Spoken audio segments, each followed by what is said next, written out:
कहता है भाजपा हिंदुओं की रखवाली है, भाजपा अपने मुंह से जो मर्जी बोलती रहे। भाजपा के नेताओं को तो ये है कि बोलने के ऊपर कोई टैक्स नहीं है ना, जो मुंह में आता है बकते चले जाते हैं। अनर्गल बयान देने में भारतीय जनता पार्टी ने उनका कोई तोड़ नहीं है। और मैं आपको बता दूं कि इस देश के अंदर भारतीय जनता पार्टी बौखला चुकी है और उसका फायदा जिस तरीके से उत्तर प्रदेश के अंदर योगी आदित्यनाथ जी आए, रिटर्न आ गए हैं वापस, तो अब जो है मुंबई के अंदर भी राज ठाकरे, वही राज ठाकरे, उनको जब याद नहीं आया जब यूपी वालों को मार के भगाया गया मुंबई से, जब बिहार वालों को मार के भगाया गया मुंबई से, तब राज ठाकरे सोए हुए थे। लेकिन एक राज्य था जहाँ पर शांतिपूर्ण तरीके से सरकार चल रही थी, मुंबई के अंदर।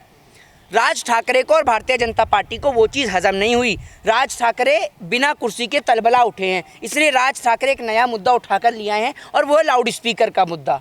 भैया राज ठाकरे से कोई ये बताए कि 1947 से आज तक इस देश के अंदर अजान भी होती है और लाउड स्पीकर से आरती भी होती है, किसी को कोई तकलीफ नहीं हुई है। तकलीफ इस देश के राजनेताओं को है। और इस देश के अंदर गॉडसे की औकात का पता और गांधी की ताकत का पता तभी चल जाता है जब इस देश के अंदर बाहर से कोई आता है ना, तो उस व्यक्ति को गांधी का साबरमती आश्रम दिखाया जाता है, गांधी का चरखा दिखाया जाता है, ना कि कभी गॉडसे की पिस्तौल दिखाई जाती है। भारतीय जनता पार्टी के नेता हों या विदेश से कोई भी व्यक्ति आता है तो इसको लेके जाते हैं साबरमती आश्रम, ठीक है, या फिर राजघाट।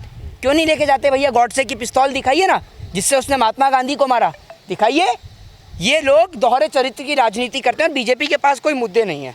बीजेपी आज मुद्दों के बिल्कुल खत्म हो चुके हैं। इनके पास हिंदू का जो मुद्दा था वो जनता समझ चुकी है कि हिंदुओं को मरवाने का काम कर रहे हैं। कंगना जी का तो ये है कि योगी जी पहले ही स्टेटमेंट दे चुके हैं कि उत्तर प्रदेश का चुनाव जीतने के बाद वो कंगना जी की फिल्में देखेंगे। तो मुझे लगता है कि योगी जी तो कंगना जी की फिल्में ही देखने में व्यस्त होंगे। और अब तो उनका एक शो भी चल रहा है, वो लॉकअप वगैरह जो भी है, तो मुझे लग रहा है योगी जी भी वही देख रहे होंगे। हाँ, बीजेपी वाले कहते हैं कि हम हिंदुओं को जगा रहे हैं, मजबूत हो रही है आज हिंदू धर्म।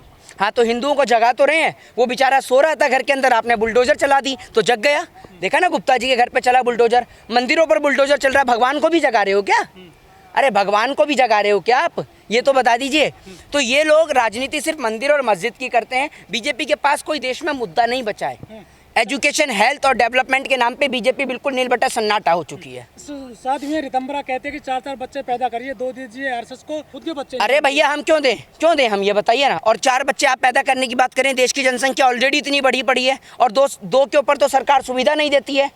ये इन जैसे व्यक्तियों को तो ऊपर मुकदमा दर्ज होना चाहिए, इनको गिरफ्तार क्यों नहीं करती है सरकार? मुझे ये समझ में नहीं आता।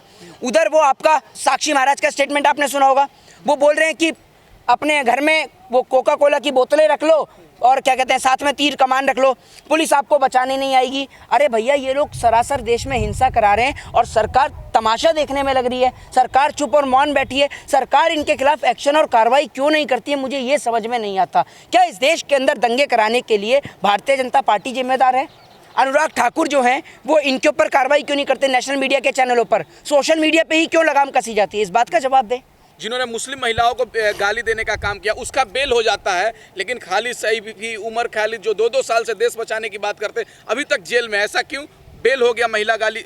देखिए आप समझ नहीं रहे हैं। हाँ। भारतीय जनता पार्टी के राज में जो देश के खिलाफ बयान देगा, भारतीय जनता पार्टी उनको जेल से बाहर कर देती है। लेकिन जो देश को जोड़ने की बात करेगा, देश को एक साथ लेकर चलने की बात करेगा, उसकी बेल तो दूर की बात, उसका तो एनकाउंटर मर्डर तक करा सकती है सरकार।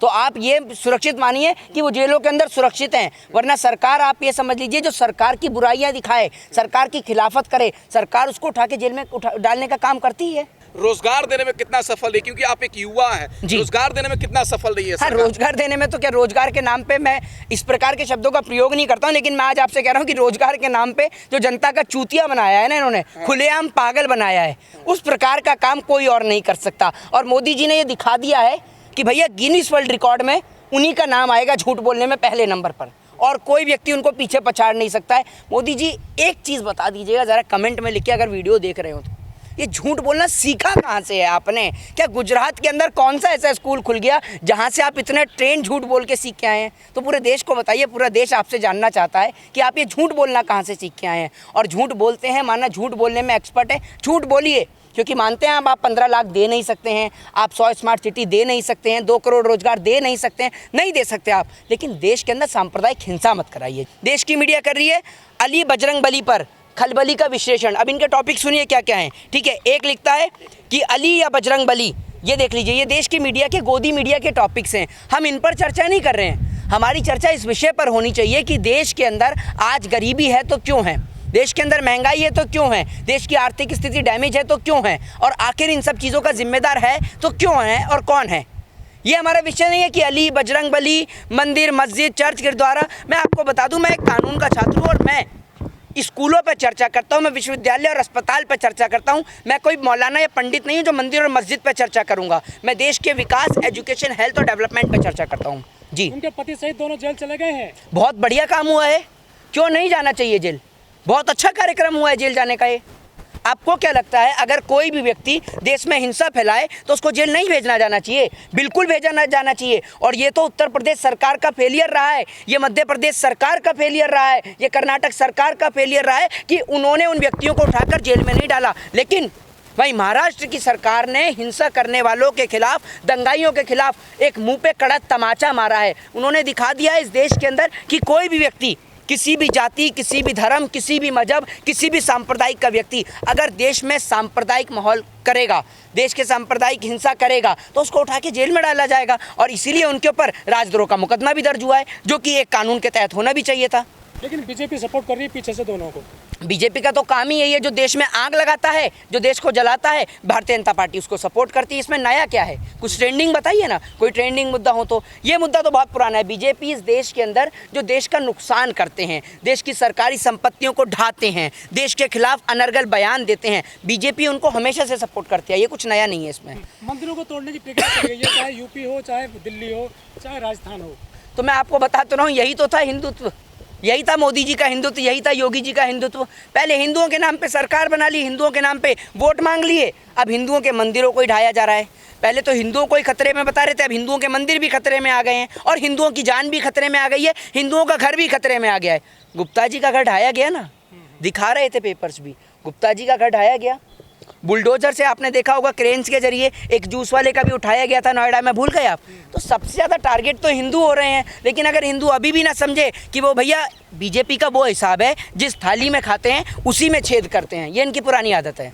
जो सत्य दिखाएगा, जो सच्चाई को प्रदर्शित करेगा, उसके खिलाफ मुकदमा दर्ज होता है। वरना आपने कभी देखा है कि अर्नब गोस्वामी के खिलाफ मुकदमा दर्ज हो, न्यूज़ 18 के पत्रकार के खिलाफ मुकदमा दर्ज हो, जी न्यूज़ के खिलाफ मुकदमा दर्ज हो? बताइए ना आप मुझे। वो उन पे होगी? आपने उनकी रिपोर्ट देखी है? किस तरीके की रिपोर्ट्स हैं? नहीं होगी क्या उन पे? अरे बहुत से लोग हैं, हम जैसे लोग इस देश के अंदर बहुत सारे हैं जो रिपोर्ट्स और एफआईआर इन पे दर्ज कराते हैं, और हम भी कराते हैं। हम भी अभी बहुत सारी निकाल के रख रखी है, बहुत सारे लोगों का चिट्ठा, उन पे एफआईआर 1 बाय 1 करके करानी है। ये जो सुरेश चौहान के है ना, जो हर किसी पे मुकदमा डालता रहता है, कुछ इन्होंने पत्रकार पे भी, रिपोर्टरों पे मुकदमे डाल दिए सुरेश चौहान के ने, जो इन्होंने डिफेंस को लेकर भी आपने देखा होगा एक ट्वीट किया था, तो इन पर भी हम बहुत जल्द मुकदमा करने वाले हैं। कहाँ जा रही है पत्रकारिता इस पूरे मामले में? पत्रकारिता का स्तर तो बहुत नीचे गिर गया है। मैं आपको बता दूं कि देश की हालत और पत्रकारिता की हालत दोनों ही बेहद खस्ता हैं।